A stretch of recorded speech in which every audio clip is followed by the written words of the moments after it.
brought you by Silver Pumps and Motors. Top quality और consistent performance के लिए सिर्फ सिल्वर पंप्स नाम याद रखना।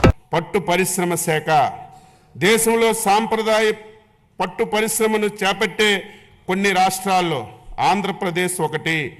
పట్టు ఉత్పత్తిలో దేశంలో మంది రెండవ స్థానం కాగా కేంద్ర ప్రభుత్వంచే ఉత్తమ బైవోల్టన్ ఉత్పత్తి చేయు రాష్ట్రం అవార్డు కూడా పొందింది.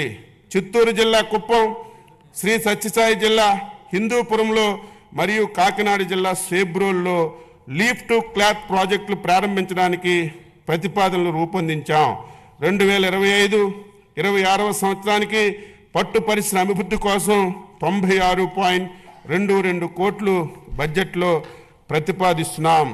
వ్యవసాయ మార్కెటింగ్ శాఖ 2024-25 సంవత్సరంలో ఇప్పటి వరకు రాష్ట్రంలో 33 ఈనాం మార్కెట్ల ద్వారా 7,452.51 కోట్లు విలువ చేసే 10.84 లక్షల మెట్రిక్ టన్నులు వాణిజ్యం చేయడం జరిగింది.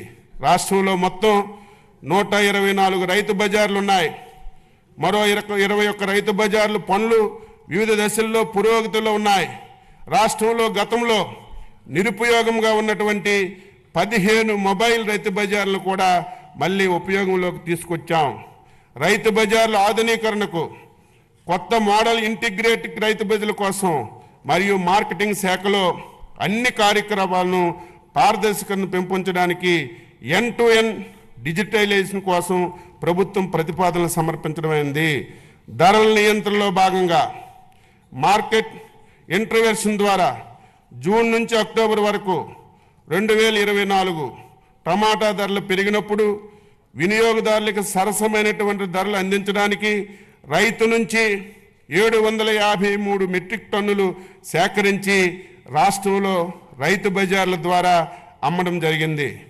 మార్కెట్ జోక్యాన్ని అందించడానికి ధరల స్థిరీకరణ నిధి ఏర్పాటు కోసం 2025-26వ సంవత్సరంలో 300 కోట్లు బడ్జెట్లో ప్రతిపాదించాం. ధరలు పతనమైన సందర్భంలో మిర్చి రైతులను ఆదుకోవడానికి గౌరవ ముఖ్యమంత్రి వర్యులు చేసిన అవిరల కృషి ఫలించింది. మిర్చి పంటకి మార్కెట్ ఇంటర్వెన్షన్ స్కీమ్ MIS కింద ఒక కింటాకి 11,781.25 రూపాయలు కేంద్ర ప్రభుత్వం నిర్ణయించింది. MIP ద్వారా ధర కంటే మార్కెట్ ధర పతనమైనటువంటి సందర్భంలో వ్యత్యాసాన్ని ధనాన్ని కేంద్ర రాష్ట్ర ప్రభుత్వాలు 50-50 నిష్పత్తిలో రైతులకి చెల్లించాల్సి ఉంటుంది. మిర్చి రైతులను ఆదుకునేందుకు గౌరవ ముఖ్యమంత్రి గారు చేసిన కృషిని ఈ సందర్భంగా ప్రత్యేక ధన్యవాదాలు తెలియజేస్తున్నాను.